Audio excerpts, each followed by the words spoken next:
The morning sun rose over Maple City like a pale, watery eye struggling to pierce the morning mist. For me, it was the first sunrise I'd seen in this new world that actually felt like a beginning rather than an end. I stood at the window of my chambers, watching the city stir to life below. Merchants were already setting up their stalls. Laborers trudged toward the docks, and in the distance, the great slave market of Maple City was beginning its daily business. This is where it starts. This is where I build my army. Alina entered quietly, carrying a tray of bread and watered wine. She'd barely slept, too anxious about what the day would bring.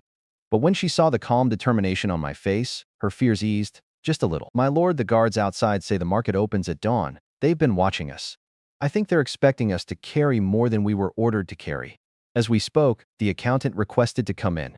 After I signaled him in, he brought out the 1,500 gold coins and handed them to me and told me the 4 slaves were outside my door awaiting my orders. I thanked him as he left. After a few seconds, the system notification flickered in my face, updating me. But I had something they didn't, a system that turned investment into gold. Every coin I spent on my domain would be doubled at the end of the month.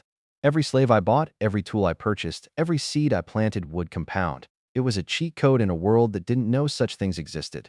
They think they're sending me to die. They don't realize they're funding my dreams. Before I left for the slave market, Elena brought a small chest to me and told me that my mother gave it to her hours before she died, making her promise to only give it to me when situations looked hopeless.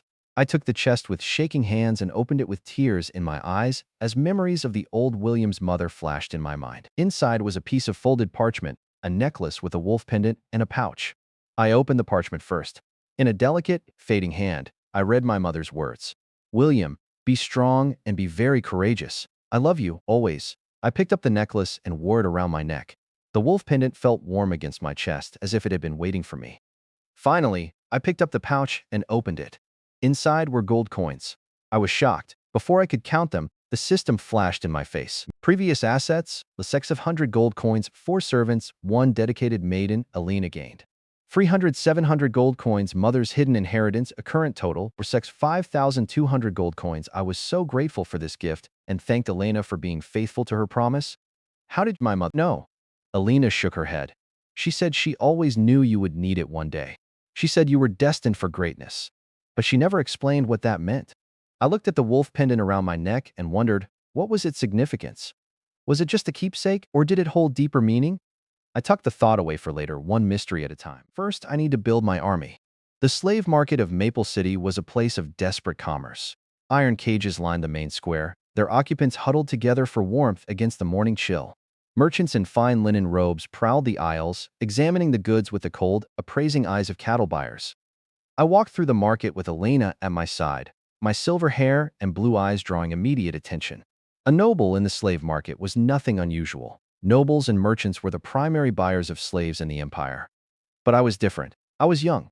I was dressed simply, and my eyes were scanning the cages with an intensity that spoke of purpose. Focused, looking beyond the obvious. The system shows me what others miss. The ledger's eye flickered to life in my mind's eye, overlaying the market with color-coded markers. Most of the slaves were tagged with dull gray markers, ordinary laborers, useful but unremarkable. But here and there, bright points of light appeared, and my heart quickened. Yes, there, the girl in the corner cage. She's glowing like a star. I made my way to the cage, gliding through the crowd of potential buyers. The slave inside was young, perhaps 18, with tangled hair and hollow cheeks. Her clothes were rags. Her wrists were raw from iron shackles, but her eyes were fierce, defiant, unbroken. "Interesting choice, my lord." "That one's been difficult," bit the last buyer who tried to examine her. The slaver was a weasel-faced man with a nose like a rat's snout and a smile like a knife wound. He'd seen my interest and was already calculating how much he could extract. "She's a fighter." "Most buyers don't want that. They want them broken." I turned and gave her a deep stare. She quickly hid her face between her hands. "How much?" "She's a rare piece, my lord." "Strong, healthy?" "Plenty of fight left." "Normally I'd ask 50 gold, but for you." 10 gold pieces. The slaver's face twisted in outrage. 10 gold? That's insulting. She's worth at least. You just told me she's difficult. Bites buyers. Doesn't work well with others. No one wants a slave they can't control. I'm taking a risk on her. 10 gold, and I take her off your hands. The slaver opened his mouth to argue, then saw the cold, unyielding look in my eyes. This wasn't a noble who could be bargained with. This was a man who'd already made up his mind. "Fine, 10 gold, but I'm not throwing in any extras." I don't need extras, I need results. The transaction was swift. I handed over the coin, and the shackles were unlocked. The girl stumbled forward, rubbing her raw wrists, looking at me with a mixture of suspicion and reluctant curiosity. Why? Why did you choose me? Because I see that you have potential. Infinite potential, and I'm going to help you reach it. I turned to Elena. Take her to the bathhouse. Get her cleaned up, buy her proper clothes, and feed her. Elena hesitated, her eyes darting between me and the suspicious girl. My lord, is that wise? She's still a slave. She could. She's not a slave, Elena. She's a future soldier.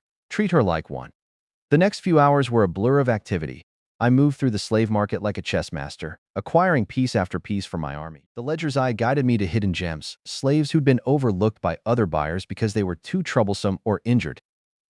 James was a 40-year-old soldier who'd been cast out of the Imperial Army for speaking his mind. He was broad-shouldered, grim-faced, and radiated a quiet competence that I immediately recognized. He'd been passed over for promotions, given the worst assignments, and left to rot in obscurity because he refused to bow to corrupt superiors. Vince was a thin, bespectacled man who'd once been the chief financial advisor to the Duke of Silver City. He'd been framed for embezzlement by a rival and sold into slavery to silence him. His hands were still ink-stained from years of ledger work, and his eyes still held the sharp, calculating gleam of a man who understood numbers.